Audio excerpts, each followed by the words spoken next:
Carolina has a new law aimed at helping the state's firefighters battle cancer. It creates permanent sources of funding for firefighters during the most common forms of cancer in their profession. Well, that being said, there's more being done on the front lines of prevention.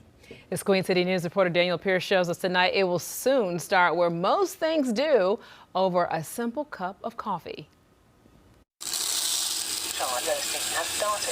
These are the grounds that brew rich conversations. Brings people together, gives people like a common place.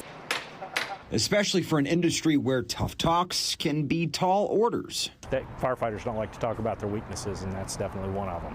Career fire investigator Travis McGaha has been fighting for cancer coverage for firefighters in the state for years. We try to learn to identify problems before they become really bad. He's known close to 24 firefighters in the Concord area who've battled cancer and close to a dozen who've died. It's interesting to really see this attitude of, well, yeah, it's bad to have cancer, but I'm more worried about the people around me and what they're going to have to deal with while I go through this. His alliance is now adding a new approach when it comes to increasing education and support for those who suit up in the future. And it's beginning here with freshly roasted coffee beans.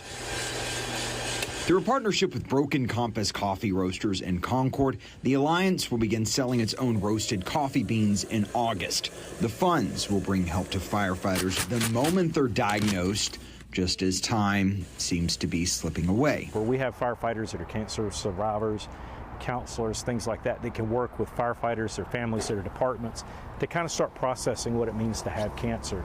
And we try to educate fire departments on how they can reduce their exposures. While the coffee name All Clear comes from the idea the fire battle is over, the next cup of joe will actually get them one step closer to that medical reality.